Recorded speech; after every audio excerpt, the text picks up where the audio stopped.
Queridos companheiros e companheiras, novamente é uma grande alegria nós estarmos reunidos nesse instante. Nós estamos estudando a obra Física do Espírito.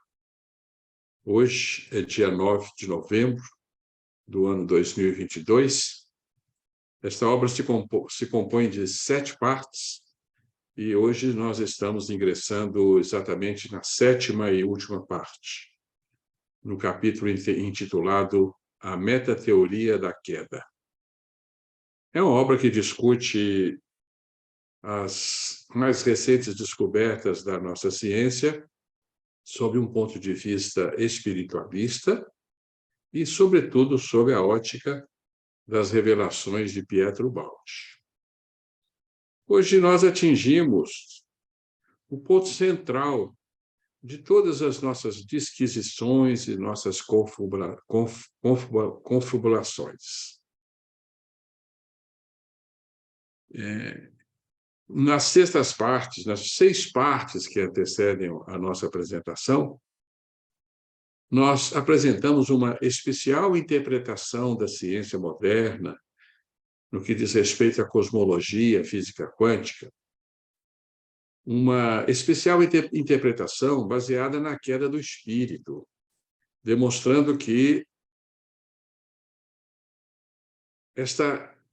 este evento supracósmico é capaz de explicar para nós toda a conformação do nosso universo, todo o comportamento fenomenológico de tudo que aqui se manifesta, desde os rincões infinitos das vastidões siderais até os porões subatômicos. Nós, então, explicamos, mediante essa teoria, as contorções relativistas do universo, a teoria do Big Bang, os buracos negros, a constituição do universo, o fenômeno da expansão cósmica, até que penetramos no coração da matéria para observar o comportamento dos elementos intraatômicos e vimos também que essa teoria nos serve para explicarmos toda a casuística apresentada no micromundo, o princípio da incerteza, o dualismo, a presença do caos probabilístico, as peripécias quânticas realizando aparentes absurdos, a presença da não localidade, da sobreposição, enfim, perpassamos os principais aspectos da física quântica e vimos que essa teoria fantástica, a teoria da queda, ela se presta para explicarmos toda a realidade que nos envolve, tanto a macro-realidade quanto a micro-realidade. Então, agora, no final da nossa obra, nós vamos nos ater a discutir mais, trazer à tona a teoria da queda para observarmos o que o Baldi nos diz, como nós podemos compreender esta estupenda revelação, a fim de que nos ajuizemos se ela nos serve ou não. Para nós, se trata da maior revelação do século XX. Uma revelação estonteante para todos nós, e nós a chamamos de metateoria, porque definimos com esta palavra uma teoria super abrangente que reúne uma grande quantidade de outras teorias.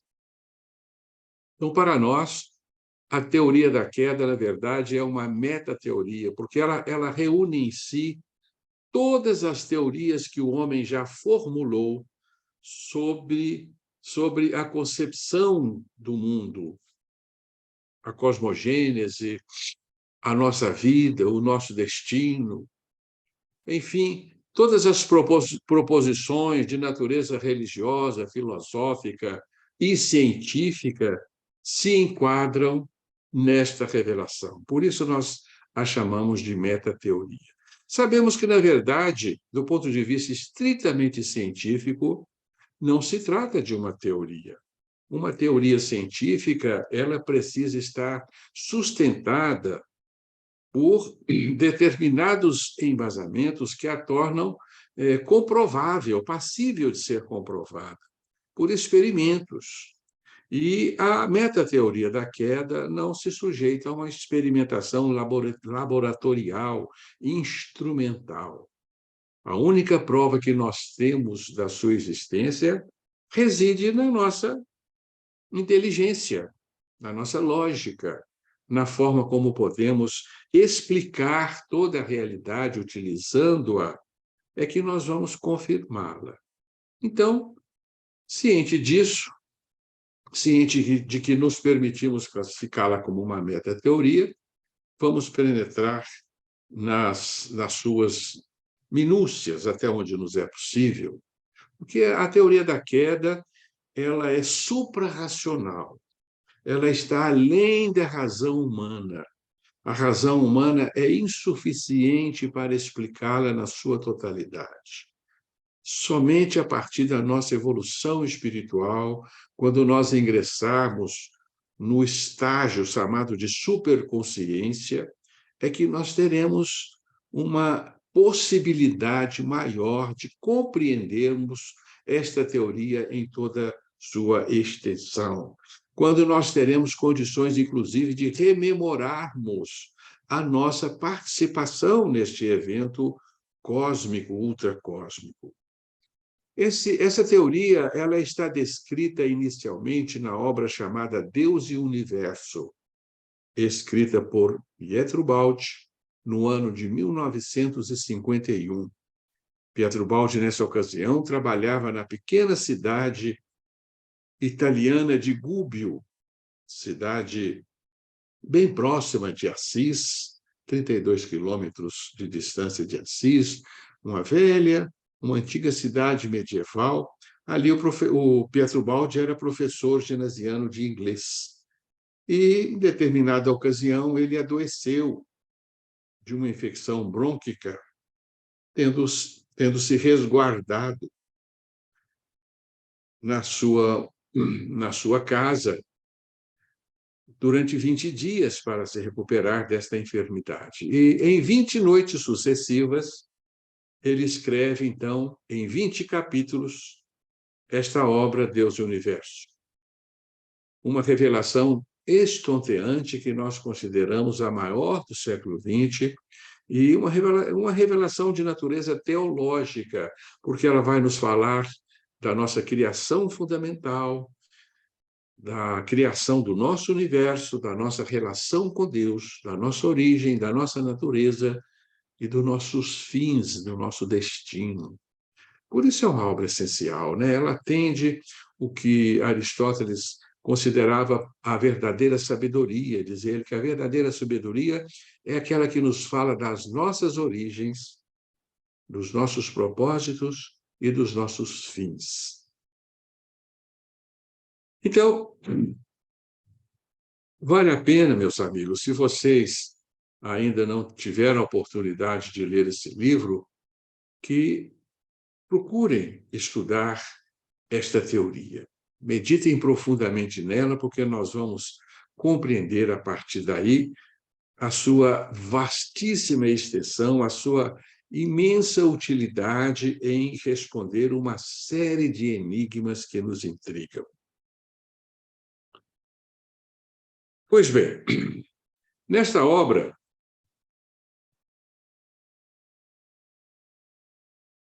o Baldi nos conta que nós não fomos criados no mundo em que estamos.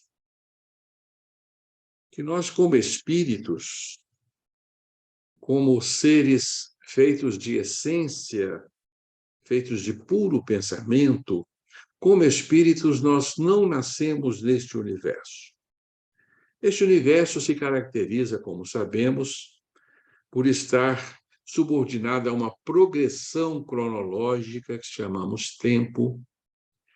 Ele se desfralda num ambiente incomensurável que chamamos espaço. Então, o espaço e o tempo delimitam este universo. Esse universo acontece neste ambiente, neste palco, espaço-tempo.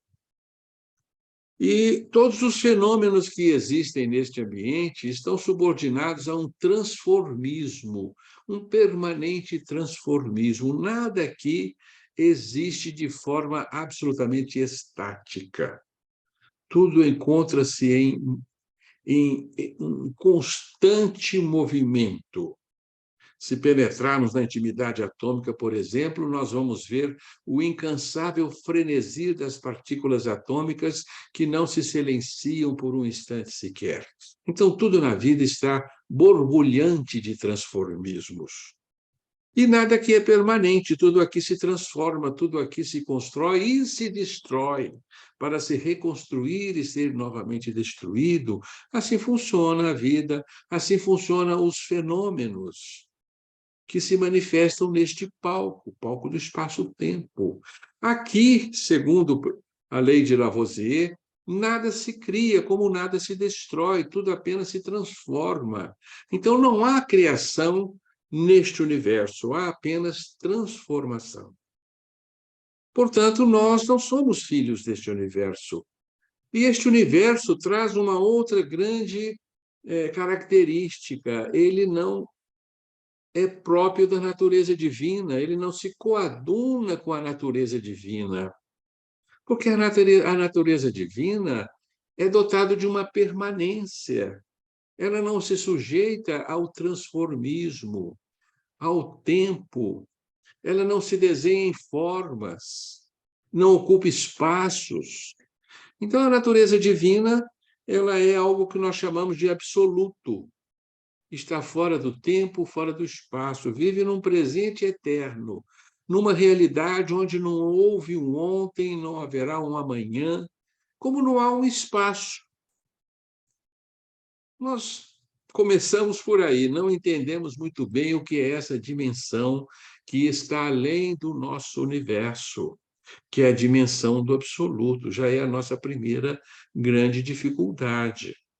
Aí está a verdadeira eternidade e a real infinitude. Atentemos o que é a verdadeira eternidade. Não é a eternidade que nós estamos habituados a ela, um tempo que nunca acaba. Assim nós definimos a eternidade, mas não, a verdadeira eternidade é uma existência num presente eterno, fora do tempo. Essa é a verdadeira eternidade. Então, Deus expressa lá na linguagem bíblica, né? Ego sum qui sum. Eu sou aquele que é. Então, não se subordina a nenhum transformismo, a nenhum movimento. Está fora do tempo, onde se encontra a verdadeira eternidade, a não existência do tempo. E a verdadeira infinitude não é aquele espaço que nunca acaba. Não, é um espaço que não existe, é a inexistência do espaço. Isso para nós é algo confuso, mas essa dimensão não tem tamanho, porque tamanho é a medida de espaço. Então, a dimensão divina não é imensa, incomensurável, não é pequena, não é grande nem pequena, não tem tamanho. E, mais uma vez, nós não sabemos o que é isso. Como vemos, amigo, nós trazemos uma mente bastante acanhada, muito acanhada para compreendermos a realidade divina. Então, nós temos que encarar com muita humildade essas revelações. Não basta negá-las porque nós não as compreendemos. Isso não vale. Então, com muita humildade, nós vamos ingressar nessas informações, tendo a paciência de acomodá-las na nossa bagagem consciencial, para que, com o tempo, nós possamos compreendê-las melhor. Então, para o balde, nós somos criados na dimensão do absoluto, fora do tempo, fora do espaço. E fomos criados com a única substância que Deus tinha para criar, o seu pensamento, o seu hálito. Então, nós fomos edificados na pura substância divina. Por isso fomos criados como deuses também. Não haveria outra possibilidade para a nossa criação, a não ser termos sido criados como deuses. Por isso está lá no Gênesis, no seu capítulo 1, versículo 27, né? Fomos criados à imagem e à semelhança de Deus. Nos olhamos e não nos vemos iguais a Deus. Deus não se restringe aos nossos corpos. Então, com base no que nós vemos e percebemos em nós, nós não nos sentimos semelhantes ao divino, mas como espíritos, porque Deus é espírito, assim Jesus o definiu, e nós também somos espíritos. Como espírito, na nossa profundidade, nós somos criados como deuses. Por isso, nós retemos em nós todas as propriedades divinas da substância. E nós já falamos de uma série de propriedades da substância, né? Nós reservamos um capítulo no nosso livro para falarmos apenas das propriedades da substância, como, por exemplo, a onipresença, ela está em todo lugar ao mesmo tempo, né? A onisciência, ela tudo sabe, né?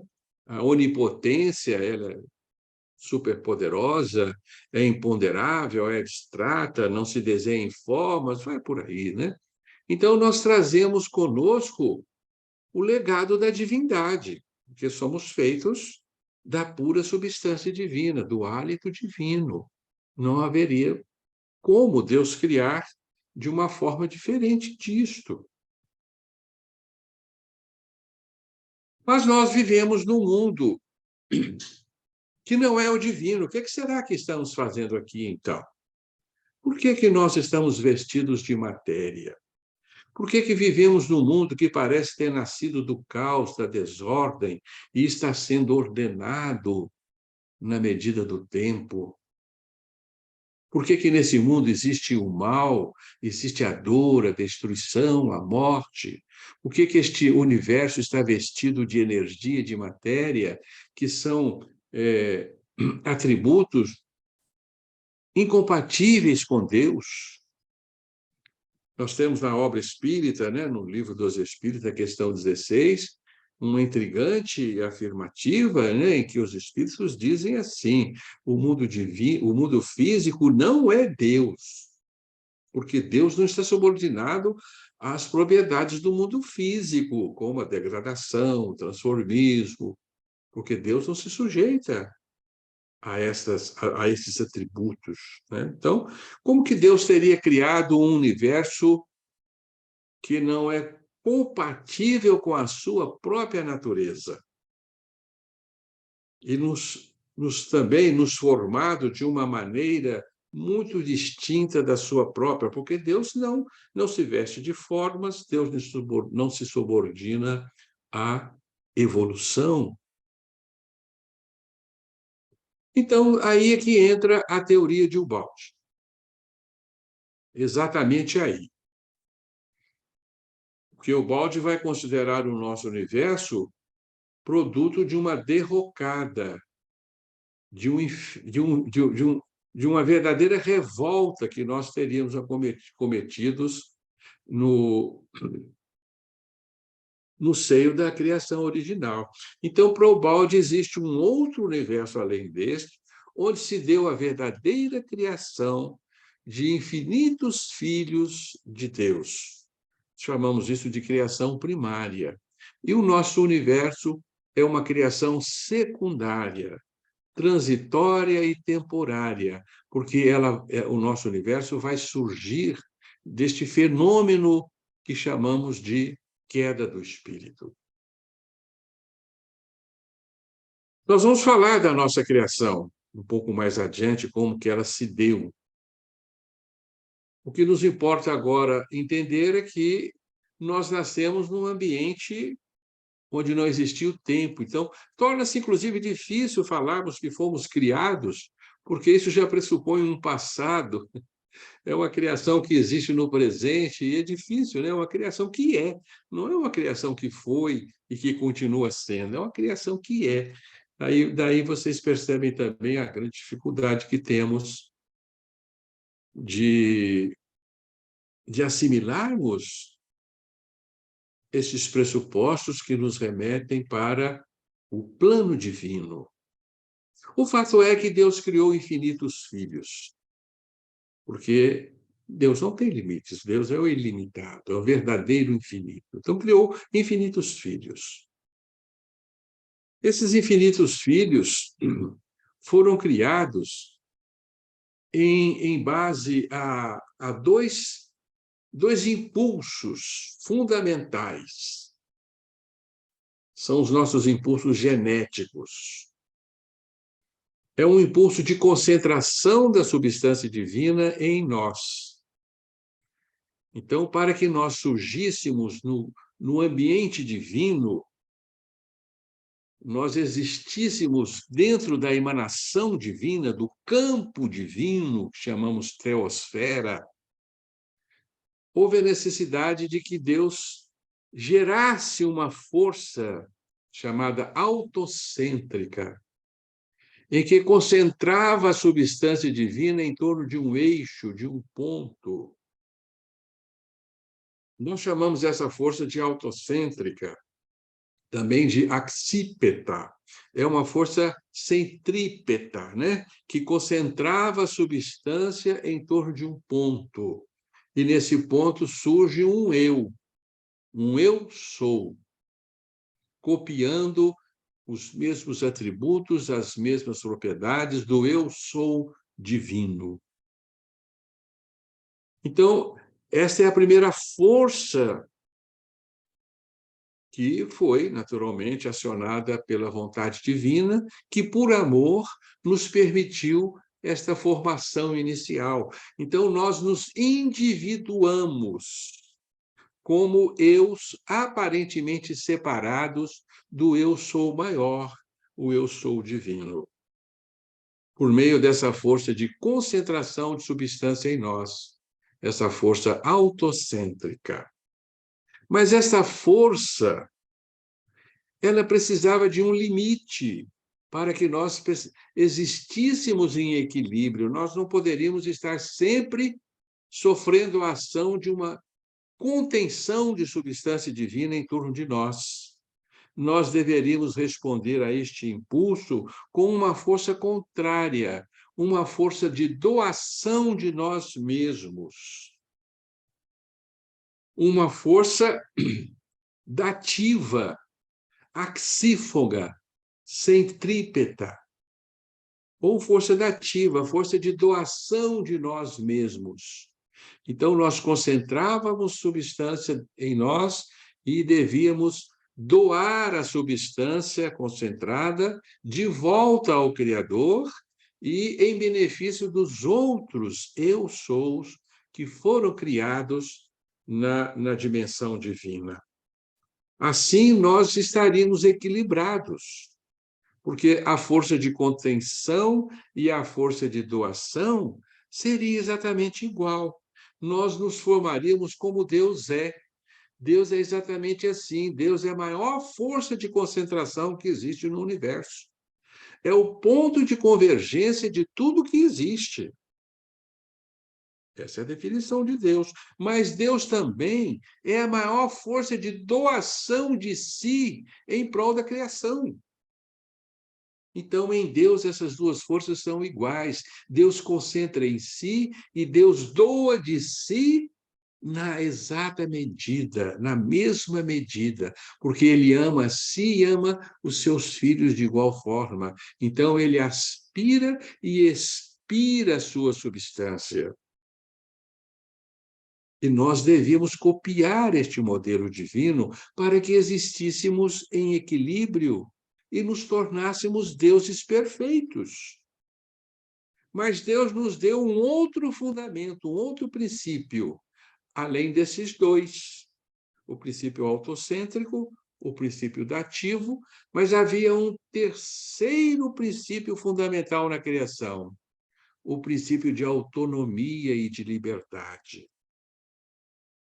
Deus não quis criar autômatos. Deus quis criar deuses, e Deus, por definição, é livre. Um Deus tem liberdade de fazer o que ele quer.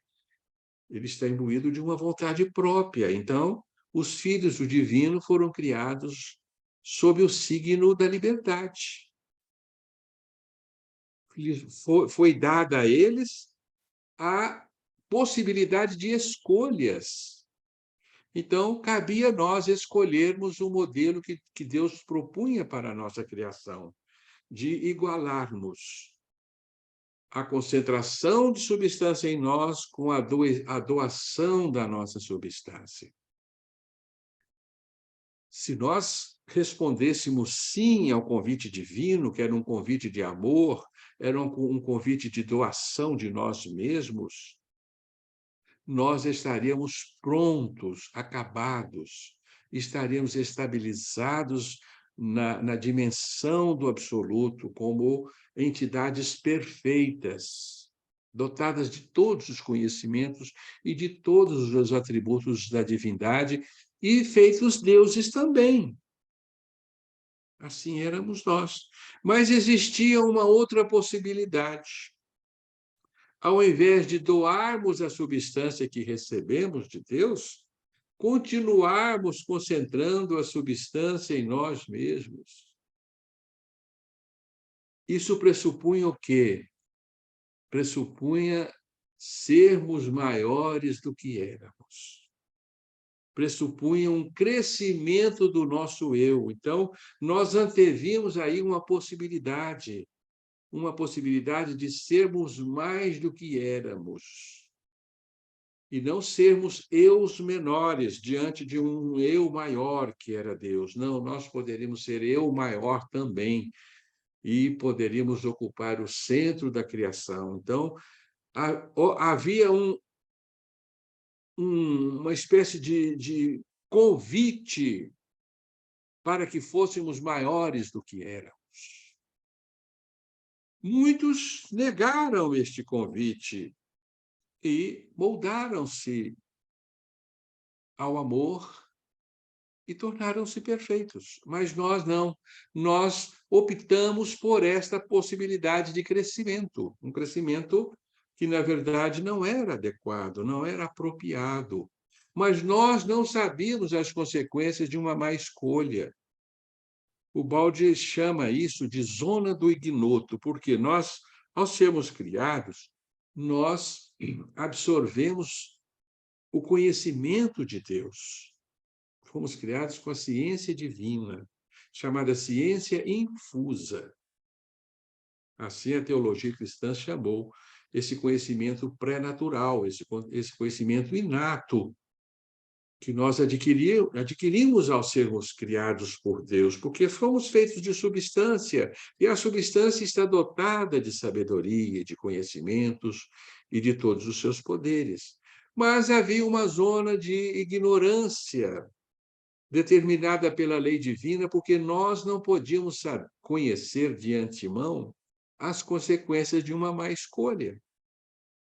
Nós deveríamos fazer uma escolha livre, isenta de qualquer temor, de qualquer prejuízo, isenta de danos, porque nós não sabíamos que isso se converteria num dano. Se soubéssemos, nós não faríamos uma escolha genuinamente amorosa. Teria sido uma escolha coagida pelo temor das consequências. Embora lá no Gênesis mosaico existe o alerta divino, né? Deus falou com o distinto casal Adão e Eva, que são os nossos representantes, né? Que de todos os frutos existentes no paraíso, eles podiam se servir menos do fruto da árvore do bem e do mal, porque no dia que dele comeres, morrerás. Então, ali era a árvore do dualismo, a árvore que iria nos proporcionar um outro tipo de vida, a vida na dualidade, porque à medida que nós escolhemos um caminho em detrimento do outro, nós fizemos uma opção por uma separação e criamos um dualismo. Nos tornamos antagonistas do divino. Mas esse crescimento não podia se realizar no plano do absoluto, porque ele iria abalar os fundamentos da criação. Então, existia na lei um escudo protetor, um escudo que protegia a criação original, protegia os seres que atenderam ao convite do amor e não podiam ser perturbados em seus equilíbrios e suas felicidades. O absoluto não podia reverter a sua ordem natural. Então, a lei tinha um escudo, e nós ricocheteamos nesse escudo. Então, veja o que interessante, nós nos demos um impulso de crescimento, mas ricocheteamos no escudo da lei, e o resultado foi o quê? O resultado desse ricochete, uma contração.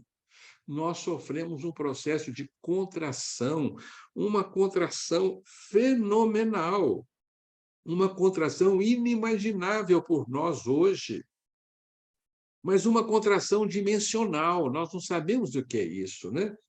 Caímos de onde? Não sabemos, não havia um lugar para cairmos. Nós sofremos um processo de contração. E, nesse processo, nós aparentemente nos retiramos do reino divino. Então, houve uma ilusão de separação, uma ilusão de fuga da realidade divina. O resultado dessa contração foi a formação da matéria. Então, nós caímos na matéria, nós caímos no átomo. E, nesse instante, surge o universo físico, mediante novo ricochete, porque todas essas forças dos espíritos que caíram, elas se converteram para um ponto adimensional e densamente infinito, de densidade infinita. E, a partir daí, houve novo ricochete, gerando o famoso Big Bang, que dá origem ao nosso universo, há 13 bilhões e 800 milhões de anos. Então, isso aconteceu nesse dia, foi o primeiro dia que nosso universo passou a existir. Então, houve uma concentração de forças, e a ciência nos fala disso, dessa concentração de força, dessas fugas de forças de uma outra realidade que se condensaram num ponto e explodiram para gerar o nosso universo. Então, essa é exatamente a queda do espírito, porque a queda do espírito vai dar origem ao palco espaço-tempo, todo esse ambiente, essa bolha de espaço-tempo que hoje representa o nosso universo.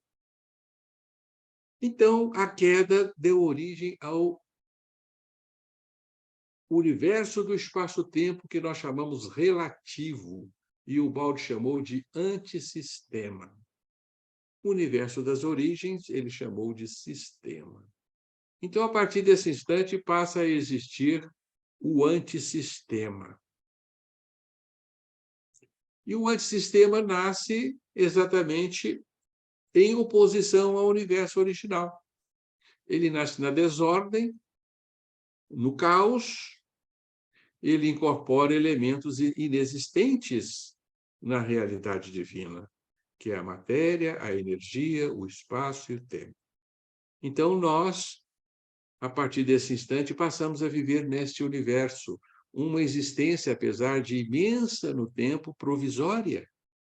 Estamos vivendo uma realidade ilusória, provisória, que é a vida nos mundos físicos. Por isso, o nosso universo é transitório e ele é uma criação às avessas.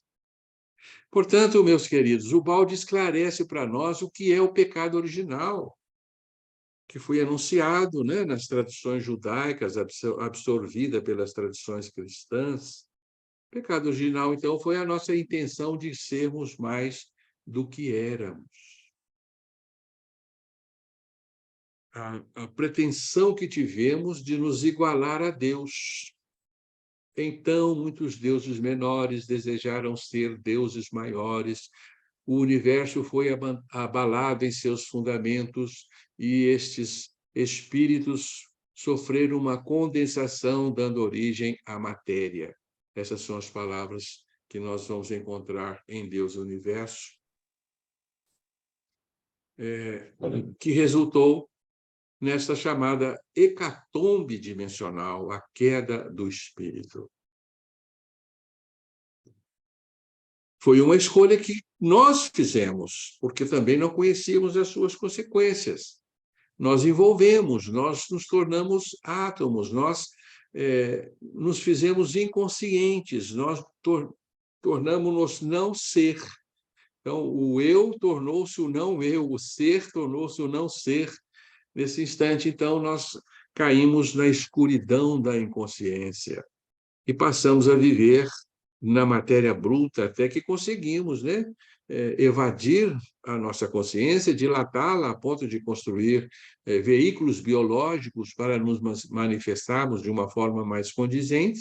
Aí sim, nós geramos o reino vegetal, depois o animal, até chegarmos agora no animal, onde a nossa consciência continua no seu processo de dilatação rumo a que é a sua condição inicial, sua condição de plenitude original.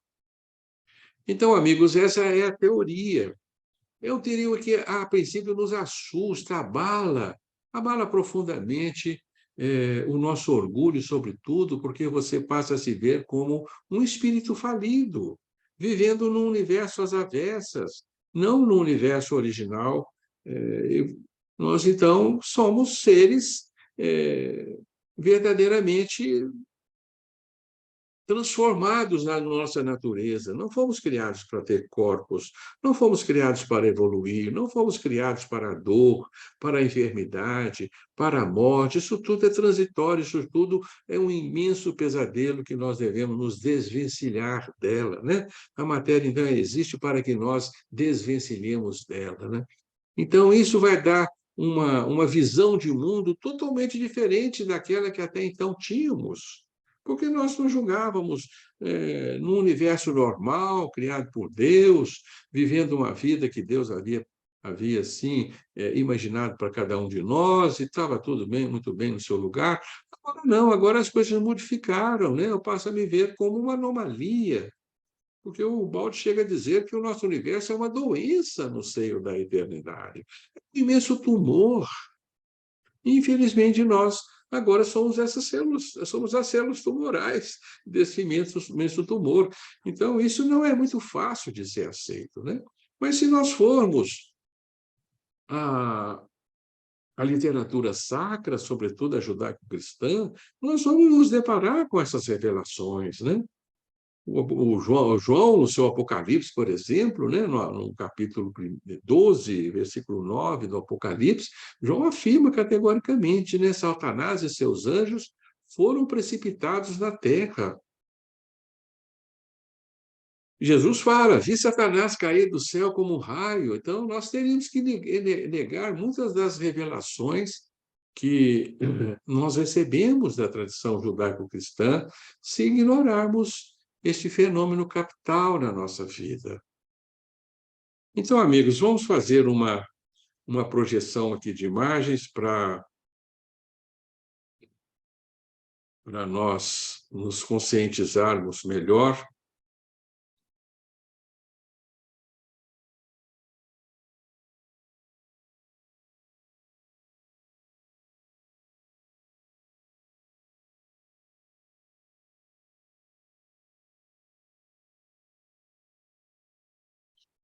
Muito bem. Então, vamos passar alguns poucos slides para nós nos conscientizarmos, então, deste grande capital fenômeno que é a metateoria da queda.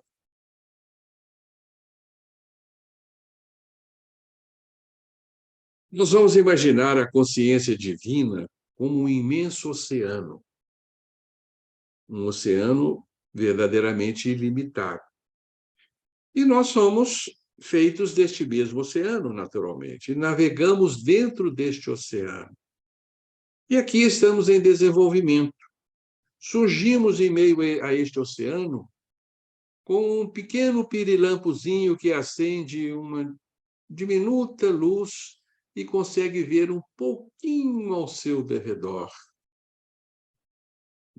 Mas, à medida que nós vamos evoluindo, a nossa consciência vai se dilatando e nós estamos absorvendo cada vez mais porções maiores deste oceano. Então, logo eu consigo acender um pauzinho de fósforo e enxergar um pouquinho mais. Logo eu consigo desenvolver uma lamparina, uma vela, uma lamparina, um lampião, e consigo abranger uma área maior. Logo eu desenvolvo um aparelho elétrico, né, uma lâmpada elétrica, e abranjo uma porção maior ainda deste oceano ao meu derredor. Então, este é o nosso processo de evolução, que consiste em dilatarmos a nossa consciência para nos sentirmos despertos cada vez mais numa porção maior do oceano divino que nos envolve. É claro que esse oceano é abstrato, evidentemente, assim como a nossa consciência também. Mas nós nos imaginamos, então, como um mergulhador navegando em meio a um incomensurável oceano. Nós nascemos deste oceano, nós somos filhos deste oceano, porque este oceano compõe tudo que existe, não existe fora deste oceano, não existe, é impossível existir qualquer coisa além deste oceano, porque este oceano abrange o infinito. E não podemos conceber nada além do infinito. E nós nascemos, como disse a vocês, dentro deste oceano, como um redemoinho, feito de quê? De águas oceânicas, porque o oceano é feito de água, então nós nos formamos como um redemoinho neste imenso oceano. E como que isso foi possível? Foi possível pela vontade divina. A vontade divina, então, deu o nosso primeiro impulso para que nós nos tornássemos esse redemoinho no oceano divino. Então, eu sei que isso é ilusório, mas nós tínhamos essa aparência quando fomos criados. Um vórtice de consciência, um pequeno redemoinho imerso no oceano divino. É lógico que isso é apenas uma alusão, porque nós não tínhamos aparência alguma, mas nós éramos um vórtice de forças, de substância divina, uma concentração em torno do nosso eixo, feito, então, de uma força de concentração em nós, né? Uma força que concentrava a força em nós. Então, nós nos desenhamos assim, nós somos criados assim. Aí está a gênese do espírito, né? Um vórtice feito de uma força A, que se dirige para o nosso centro, que é a força axípeta, a força centrífuga, né? Desculpem. É a nossa primeira força, a força autocêntrica, não é isso? A força axípeta e força autocêntrica. Mas um redemoinho, ele não pode existir sempre embalado por uma força axípeta, centrípeta, porque senão ele vai se agigantando, gigantando eternamente. Né? Imaginemos um tornado, né? Que é um vórtice violento na atmosfera. Ele absorve a atmosfera, rodopia a atmosfera, se veste de atmosfera, forma ali o seu corpo, mas ele espelha a atmosfera também. Ele tem o seu movimento, né? E exatamente todo o vórtice, então, deve ter uma força compensatória, a força D, que é a força contrária à força inicial, é a força axífuga, a força centrífuga, a força dativa, em que o vórtice absorve e o vórtice doa de si. Então, assim estaria formado o ser. Essa teria sido a nossa anatomia inicial, né? Se podemos falar de forma, evidentemente que não era a forma. Então, parte dos infinitos filhos de Deus tiveram a intenção de concentrar a substância e inibir a doação. Então, o nosso desejo foi concentrar a força A, incentivar a força A, transformando o nosso autocentrismo natural em egocentrismo e inibindo a doação. A força B foi inibida. Então, nós nos deformamos. Nós tivemos a pretensão de crescer, de ir além do que éramos, mas houve, na verdade, um processo de inversão. Existe uma palavra em medicina que se utiliza para um órgão que tem invertido a sua anatomia, ou seja, o lume, o centro do órgão vai para fora e o que estava fora vai para dentro, chama evisceração, que é uma inversão. Então, nós nos evisceramos, nós nos fizemos ao contrário, porque o que era um simples potencial no nosso íntimo, a matéria, tornou-se uma realidade. E o nosso espírito, que era a essência total em nós, ela se converteu, ele, né, o espírito se converteu numa essência dentro de nós. Então, nós nos invertemos em decorrência desta opção que fizemos por reforçar a força centrípeta e inibir a força centrífuga. Nós tínhamos a liberdade de fazer isso. Então, aí está uma alusão do profeta Isaías, né, no seu capítulo 14, versículo 12, em que Lúcifer ele declara, né, tornar-me-eis semelhante ao Altíssimo, exatamente a pretensão de crescimento inadequado, né? Por isso chamamos isso de mito de Lúcifer. E todos nós incorremos no mito de Lúcifer. É o mito do espírito caído, o espírito que quis ser maior do que era, quis ser, equiparar-se a Deus. E exatamente por isso nós sofremos um processo de contração.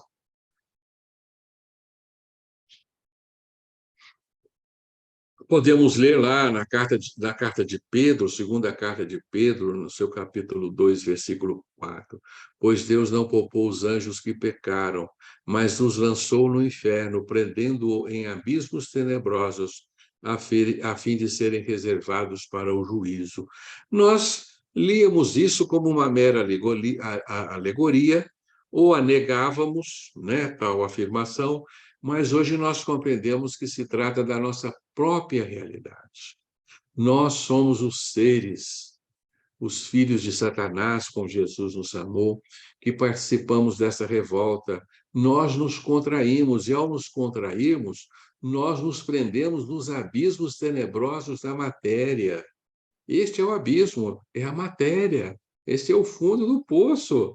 Aí nós encontramos a nossa aparente morte, aí nós somos inibidos de todos os nossos potenciais de origem, aí nós nos convertemos em sementes de deuses, necessitados agora de se desenvolverem. E é o que estamos fazendo, semeados no fecundo campo da vida, nós estamos justamente fazendo crescer essa semente de divindade que reside no nosso íntimo. Vamos ler no livro espírita, né, Entre a Terra e o Céu, de Chico Xavier, André Luiz, falando lá que a cadeia de ascensão do espírito vai da intimidade do abismo à suprema glória celeste. Copiando quase que o Pedro, né? Agora vejam só, por que Deus teria nos criado e nos arremetidos à intimidade do abismo? Não faz sentido. Não há por que Deus ter feito isso conosco. Nos criou da sua própria substância, feito deuses, e nos condensou, nos prendeu na intimidade atômica, na intimidade do abismo. Então, algo tem que se explicar isto. E a explicação é exatamente a queda. Então, esta fórmula que nós estamos usando desde o começo do nosso estudo, que é a fórmula da substância, a grande equação da substância, ela já representou para nós todos os fenômenos que nós estudamos, como o colapso quântico, a fuga de forças do reino primário, a quebra de simetria, enfim, nós perpassamos com esta fórmula vários eventos suscitados pela nossa ciência, e agora nós vamos enxergar aí a queda. Vamos lembrar a todos, né, que alfa é espírito, beta é energia, gama é matéria, e o Baldi propôs para nós que houve um movimento em que alfa espírito se condensou em beta, e beta se condensou ainda mais para formar gama, a matéria, que é o primeiro ciclo, né, da seta vermelha. Esse ciclo é o ciclo de contração, de condensação da substância que vai dar origem ao mundo físico, ao universo físico, ao universo da matéria. É exatamente a primeira parte do respiro da substância que vai formar o átomo, vai formar o mundo físico, o antissistema, o espaço, o tempo, a energia. Então, nós podemos compreender que alfa é o reino do espírito puro, gama, lá embaixo, é o reino da matéria. Então, nós temos lá embaixo o céu, aqui embaixo a terra. Lá embaixo o sistema, aqui embaixo o antissistema. O antissistema, então, o mundo físico, o nosso universo, nasceu de um processo de condensação ou contração da substância, representado pela seta vermelha, que é exatamente a queda do espírito. Isso é fantástico, isso explica o surgimento da nossa realidade em anteposição à realidade maior, que é o mundo divino. Então, aí está a criação do nosso universo. O surgimento do nosso universo a partir de alfa, a partir do espírito já criado. O espírito não é criado lá no reino da matéria, o espírito é criado lá no reino divino, mostra a equação da substância. E agora nós estamos vivendo exatamente a fase subsequente de expansão da substância, que é o movimento da evolução, que é o movimento que nós estamos participando dele nesse instante. Estamos em uma frenética expansão, num movimento ascensional, né? O nosso universo todo ele está agitado por uma febre de ascensão, porque ele agora quer retornar ao seu estado de origem.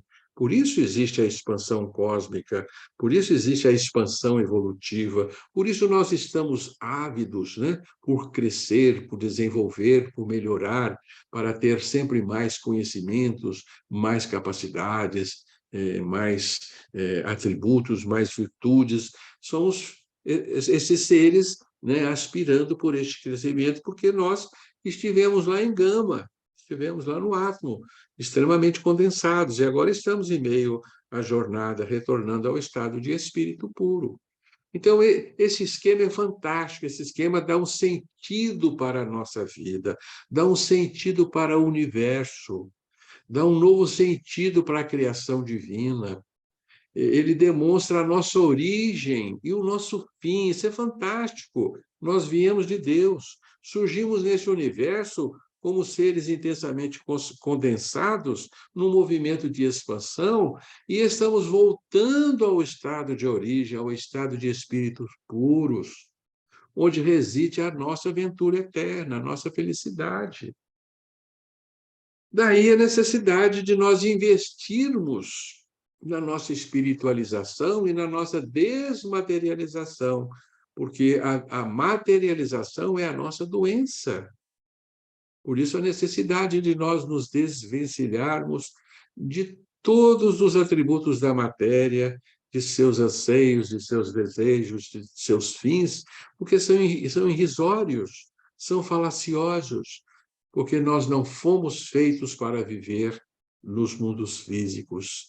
Somos espíritos, fomos criados como espíritos e estamos predestinados a um outro tipo de vida, que não é este que estamos vivendo, nascendo, desenvolvendo, morrendo para renascer, tornar a desenvolver, tornar a morrer. Este não é um regime propício, esse é um regime agora necessário para que nós possamos desenvolver as nossas atribuições genuínas, a nossa divindade. Então, é através do mecanismo reencarnatório que nós estamos nos desenvolvendo. Por isso, como diz o Livro dos Espíritos, a reencarnação é um processo de purificação do ser, porque nós nos impurificamos na matéria. E agora precisamos nos purificar. E é claro que a gente se lembra agora do Cristo, né? Com todas as suas parábolas, todas as parábolas do Cristo falam desse evento extraordinário, né?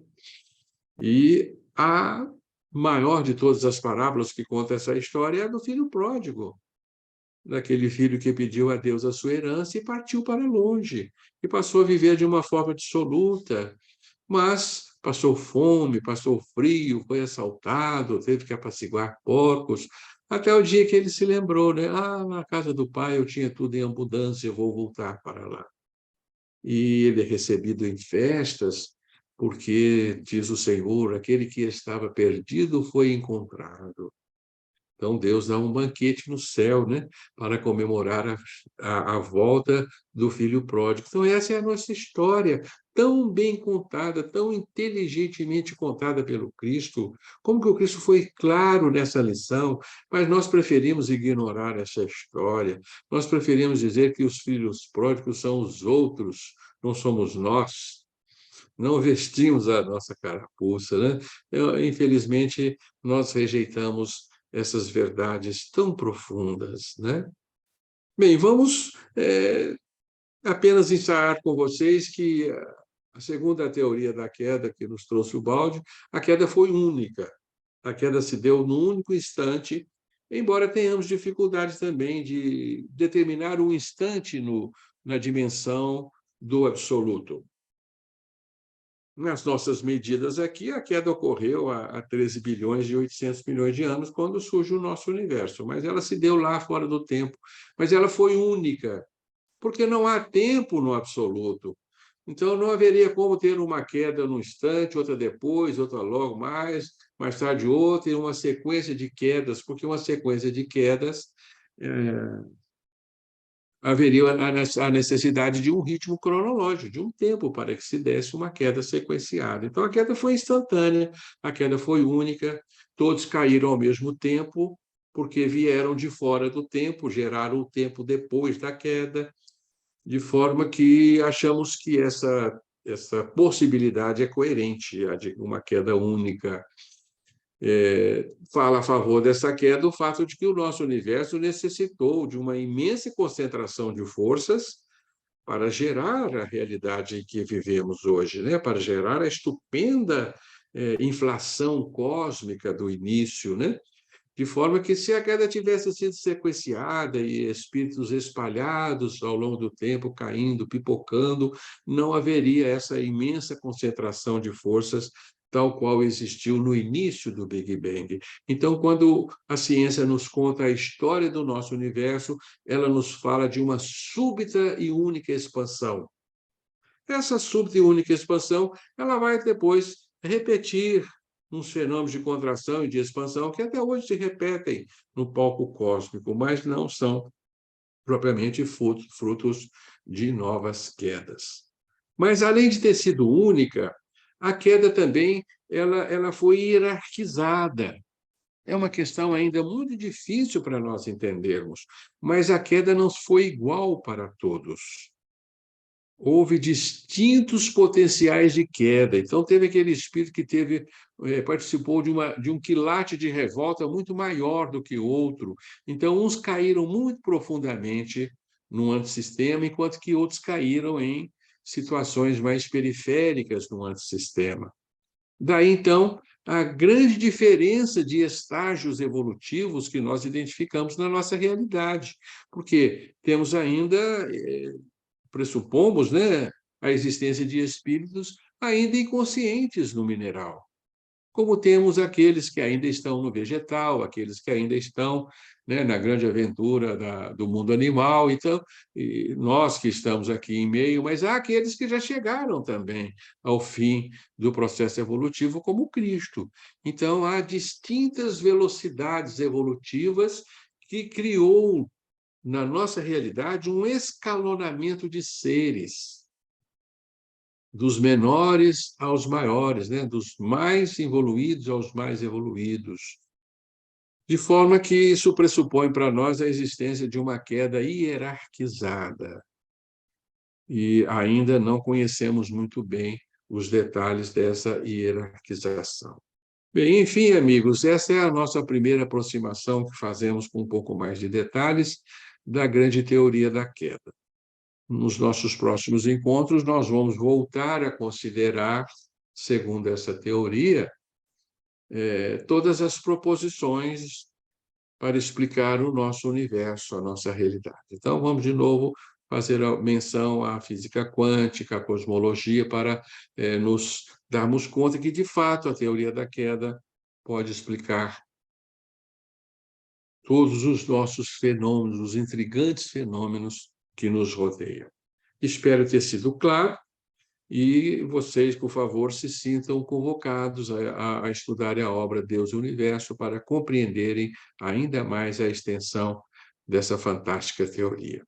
Estamos, assim, encerrando a nossa abordagem hoje e vamos abrir espaço, então, para as nossas perguntas. Muita paz e muita alegria para todos.